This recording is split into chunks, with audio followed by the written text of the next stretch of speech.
তো গাইস, আমি সুবর্ণা পাগল শাপিন। আজকে আমি কক্সবাজারে এসে আপনাদেরকে দেখাবো কিছু কুৎসিত কুৎসিত প্রাণী, যেগুলো কিনা মানুষদেরকে হত্যা করে, তাদের থেকে ছোট ছোট প্রাণীকে হত্যা করে কিনা এখানে জেল খাটছে এবং তাদের শাস্তি স্বরূপ হিসেবে কিন্তু মিলছে অসাধারণ লটকানি থেকে শুরু করে বাজুনি।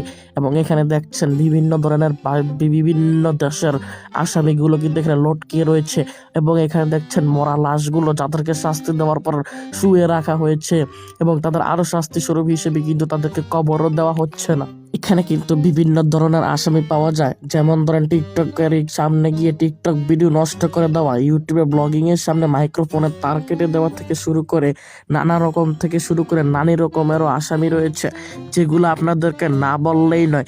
এখানে কিন্তু উনি বলছে যে এই মাছগুলো নাকি এক বিষাক্ত সাপকে খেয়ে নিজেই মারা গেছে, যার কারণে কিন্তু এক একটা আসামি 800 টাকা করে শুরু করে 1600 টাকা দামের জোড়া হয়ে গিয়েছে এবং তাদেরকে বিভিন্ন পর্যটনরা এসে ভাজি করে খেয়ে তাদেরকে উচিত শিক্ষা দিচ্ছে।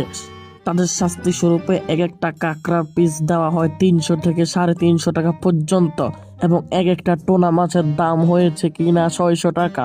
এবং বিভিন্ন ধরনের যাদের ভাজি করে খাইতে মন চায় না, তাদের জন্য কিন্তু এদিকে স্পেশাল ভাবে কুখ্যাতভাবে তৈরি করা রয়েছে, যারা কিনে এসে ডাইরেক্ট খেয়ে যেতে পারেন।